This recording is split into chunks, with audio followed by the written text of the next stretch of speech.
السلام عليكم ورحمة الله وبركاته. وعليكم السلام ورحمة الله وبركاته. الحمد لله نحمده ونستعينه ونستغفره ونعوذ بالله من شرور أنفسنا ومن سيئات أعمالنا. من يهد الله فلا مضل له ومن يضلل فلا هادي له. ونشهد أن لا إله إلا الله وحده لا شريك له.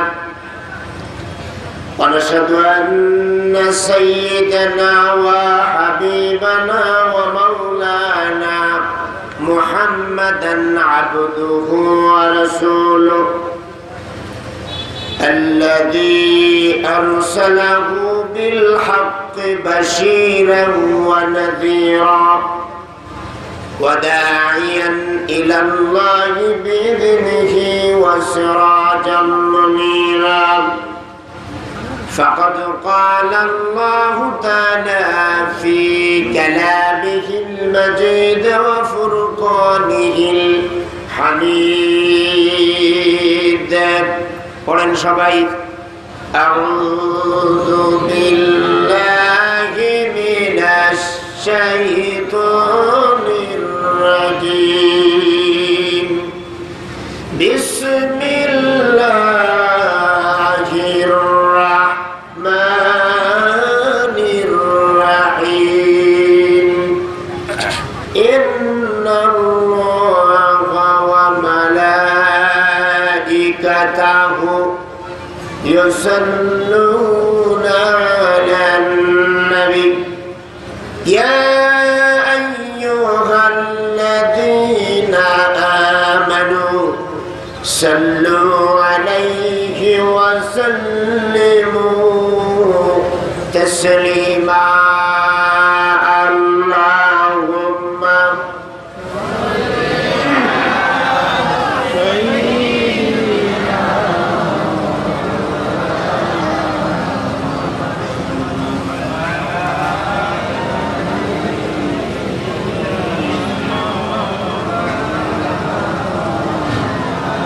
জোরে সোরে প্রাণ খুলে পড়েন বাল্লাগাল উলা বিকামালিহি কাশাফাত দুজা বিজামালিহি হাসুনাত জামিআ খিসালিহি সাল্লু আলাইহি।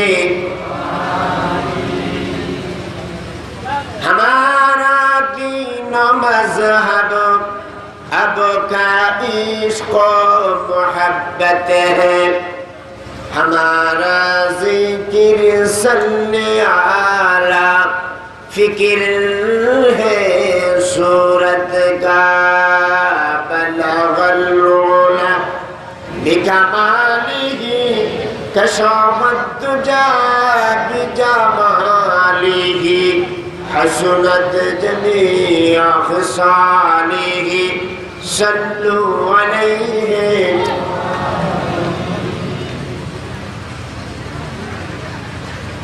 होना या फुर्तो बुलबुल का तरन्नुम वे न हो चमन धर में कलियों का तबस्सुम वे न हो बलगल उला बिकमालिही कशाफत दुजा बिजमालिही हसनत जमीअ ख़िसालिही सल्लु अलैहि। আরবের পরে মক্কা নগরে যেথায় আমেনার ঘর খোদার করুণা কৌসার হয়ে जर से बारंबार बलागल उला बिकमालिही कशामत दुजा बिजमालिही हसनत जमीअ खसालिही सल्लु अलैहि सुब्हान रब्बिक रब्बिल इज्जति अम्मा यसिफून وسلام على المرسلين والحمد لله رب العالمين সুজাউল সুনামধন্য বিদ্যাপীঠ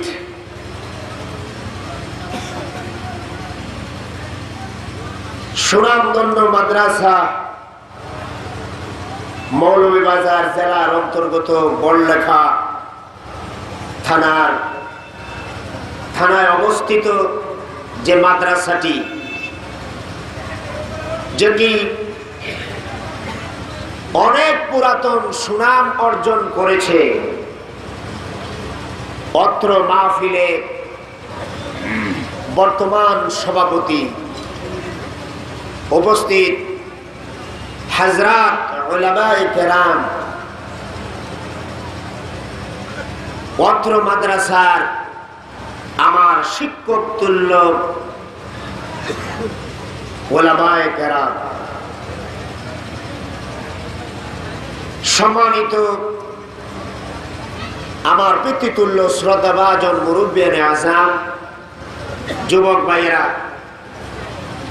সর্বস্তরের জনতা, দূর দূরান্ত থেকে আগত আমার প্রাণপ্রিয় বন্ধু ভাইয়েরা, পর্দার আড়ালের শ্রবণরতা শ্রদ্ধা সম্মানিতা মা ও বোনেরা, আমরা মহান আল্লাহ পাকের দরবারে লাখ কোটি শুকর আদায় করছি যে মহান আল্লাহ পাক আমাদেরকে আজকে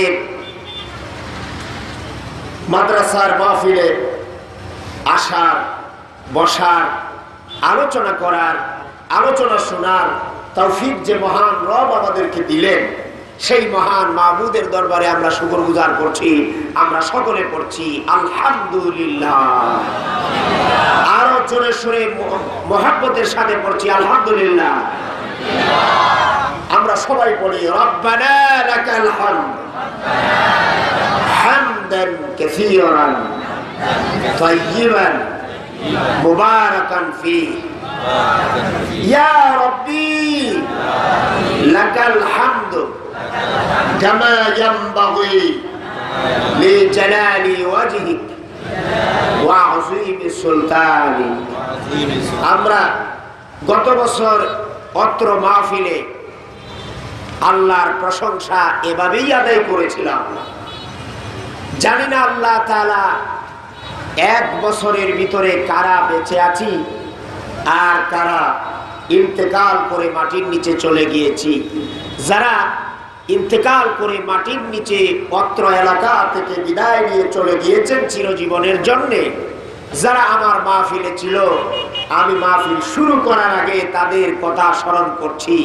আল্লাহ তাআলা যাতে তাদের সকলকে জান্নাতুল ফিরদাউস দান করুন, বলেন আমিন।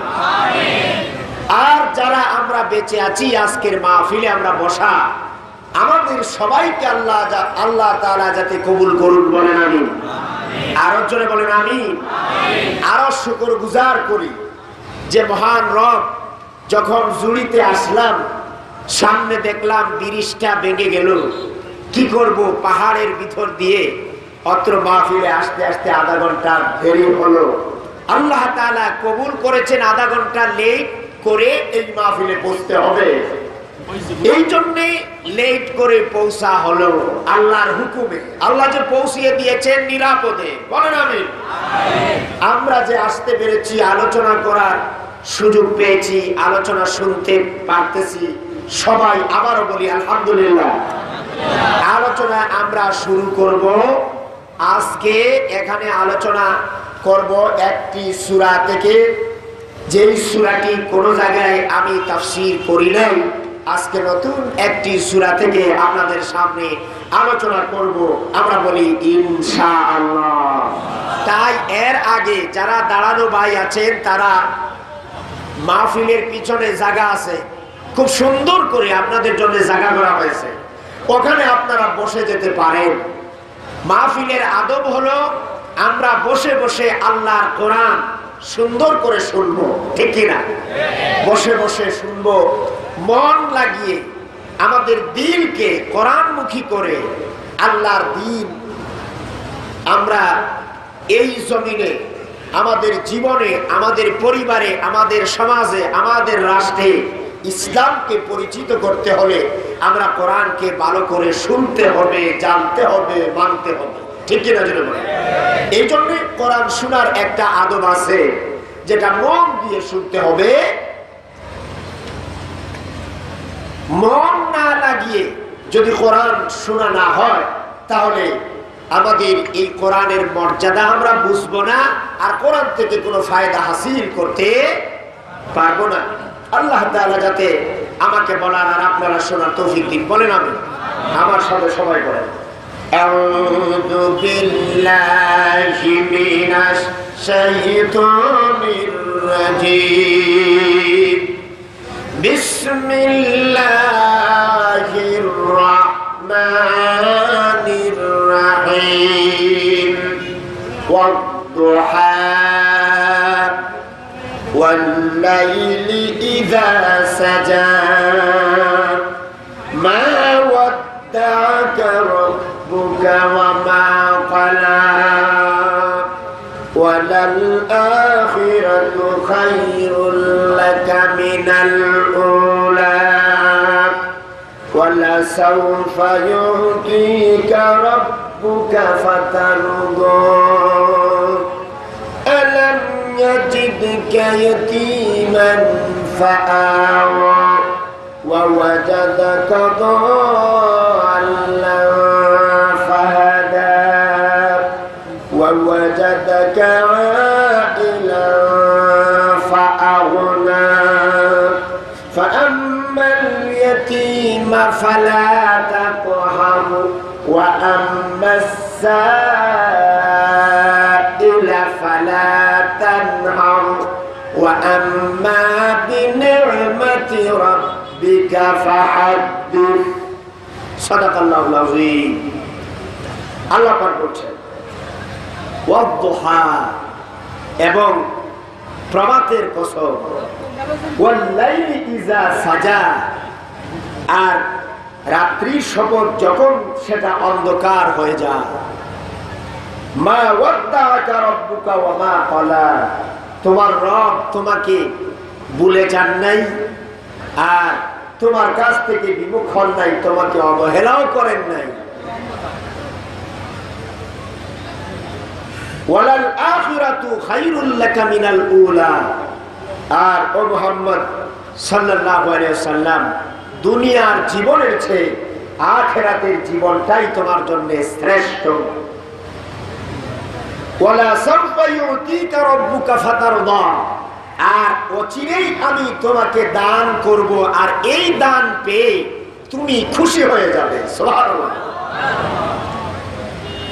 আলাম ইয়াজিদকা ইয়াতীমান ফাআওয়া, আমি কি তোমাকে এতিম অবস্থায় পাই নাই আর তোমাকে সহায়তা দান করেছি। সুবহানাল্লাহ পড়বেন না? সুবহানাল্লাহ। ওয়া ওয়াজাদাকা দাল্লান ফাহাদা, আর তুমি ছিলে অবহেলিত সমাজের ভিতরে, গুমরা সমাজের ভিতরে পথভ্রষ্ট ছিলে, পথ হারা ছিলে, তোমাকে পথের দিশা আমি আল্লাহ পাক দিয়া দিলাম। ওয়া ওয়াজাদাকা আইলান ফাআগনা, আর সমাজের ধনী ধনী পরিবারের কাছে তুমি ছিলে অবহেলিত, তুমি ছিলে গরিব, তোমাকে আমি ধনী বানায়া দিলাম। ফাআম্মাল ইয়াতীমা ফালা তাকহার, অতএব তুমি এতিমদেরকে দমক দিবে না। ওয়া আম্মাস সাইলা ফালা তানহার, আর মিসকিন ফকির সায়েলকে দমক দিবেন না, সায়েলকে বিতাড়িত করবেন না। ওয়া আম্মা বিনিয়ামাতি রাব্বিকা ফাহাদ্দিস, আর আপনাকে নিয়ামত দান করা হবে, আর আপনি আপনার রবের প্রশংসা আদায় করুন। আমরা সূরা দোহা অর্থ সুপ্রভাত, উজ্জ্বল প্রভাত, সুবহানাল্লাহ বলুন। এটি মক্কাতুল মুকাররমায় নাজিল হয়েছে। আয়াত হলো 11টি, রুকু হলো 1টি। আয়াত কয়টি? জবাব দেন আমার সাথে, আয়াত কয়টি? 11টি। রুকু কয়টি? 1টি। ছোট্ট সূরা। আমি বড়লেখা থানার ভিতরে অনেক জায়গায় তাফসীর করেছি এবং বলেছি যে কোরআনের মক্কি সূরাগুলি বুঝতে হলে, চিনতে হলে সহজে আপনি চিনবেন, আয়াত কম কিন্তু বিশাল বক্তব্য এই সূরার ভিতরে নিহিত করে দিয়েছেন আল্লাহ পাক। এটি মক্কি সূরা। এখন এটি কখন নাজিল হয়েছে? রাসূল আকরাম সাল্লাল্লাহু আলাইহি ওয়াসাল্লাম, সবাই একবার পড়েন না কেন? মুহাম্মদ সাল্লাল্লাহু আলাইহি ওয়াসাল্লামের নাম শুনলে দুরূদ শরীফ পড়বেন না? পড়বেন না? কে কে পড়বেন? আলহামদুলিল্লাহ। হাত নামান, হাত নামান। আমরা সবাই দুরূদ পড়বো। কেন পড়বো? কারণ রাসূলুল্লাহ বলেছেন, যে ব্যক্তি মুহাম্মদ সাল্লাল্লাহু আলাইহি ওয়াসাল্লামের উপরে, রাসূলের উপরে নাম শোনার পরে দুরূদ শরীফ পড়লো না, এর চেয়ে কৃপণ, এর চেয়ে বখিল, এর চেয়ে কপাল পোড়া মুসলমানের নাই। ঠিক কিনা? ঠিক কিনা? আমরা বখিলও হতে চাই না, কপাল পোড়া হতে চাই না, আমরা অবহেলিত হতে চাই না। রাসূল সাল্লাল্লাহু আলাইহি ওয়াসাল্লামের মর্যাদা সকল নবীর উপরে, আল্লাহর পরেই যার মর্যাদা, তার উম্মত হিসাবে আমরা পৃথিবীতে মর্যাদার আসনে আসীন হতে চাই। ঠিক কিনা? এজন্য আমরা কার্পণ্যতা করব না, রাসূলের উপরে আমরা দুরূদ পড়বো। ঠিক কিনা জোরে বলেন? এখন মক্কায় নাজিল হয়েছে, রাসূলুল্লাহ সাল্লাল্লাহু আলাইহি ওয়াসাল্লাম কালেমার দাওয়াত নিয়ে এলেন। কালেমার দাওয়াত নিয়ে রাসূল যখন মক্কা এলেন, আবু জেহেল, উতবা, সাইবা, আবু লাহাব, মুগীরা, আবু সুফিয়ানের মতো বড় বড় নেতারা তার বিরুদ্ধে কুৎসা রটনা শুরু করে দিল। কেউ বলেছে মুহাম্মদ পাগল, কেউ বলেছে মুহাম্মদ গণক, কেউ বলেছে মুহাম্মদের মাথা খারাপ হয়েছে, কেউ বলেছে মুহাম্মদ গরিব পরিবার থেকে নবী হয়েছে, ধনী পরিবারে নবী হলো না কেন। কেউ বলেছে আবার মুহাম্মদকে না পাঠায়া ফেরেশতা আল্লাহ পাঠালেন না কেন। কেউ বলেছেন আবার মুহাম্মদ সাল্লাল্লাহু আলাইহি ওয়াসাল্লামকে নবী না বানায়া আল্লাহ ফেরেশতা পাঠালো না কেন। আছে না নাই কোরআনে? আছে না নাই? এই বক্তব্য আসার পরে রাসূলুল্লাহ সাল্লাল্লাহু আলাইহি ওয়াসাল্লামকে সমাজের মধ্যে রাসূলুল্লাহ 40 বছরের আগে ছিল আলামিন ছিল, দয়ালু ছিল, সুনাম ছিল, খ্যাতি ছিল, আব্দুল্লাহ ছেলের মতো ভালো একজন পুরুষ আর এই মক্কার জমিনে আগেও আসে নাই, এখনো আসে নাই। এমন বক্তব্য যারা দিল, যেই মাত্র মুহাম্মদ বললেন, ও নেতারা, ও যুবকেরা, ও মহিলারা, অত্র এলাকায় এই মক্কার ভিতরে যারা আসো তারা পড়ো লা ইলাহা, সবাই পড়েন লা ইলাহা ইল্লাল্লাহু মুহাম্মাদুর রাসূলুল্লাহ। তখনই মুহাম্মদ সাল্লাল্লাহু আলাইহি ওয়াসাল্লামের বিরোধিতা শুরু হয়েছে। যখন বিরোধিতা শুরু হলো, কারো পক্ষেও বলবো না, বিপক্ষেও বলবো না, সরকার দলের বাইরা মনের মধ্যে কোনো দুঃখ কষ্ট আনবেন না, কারণ আপনাদের বিরুদ্ধে কোনো কথা বলা হবে না।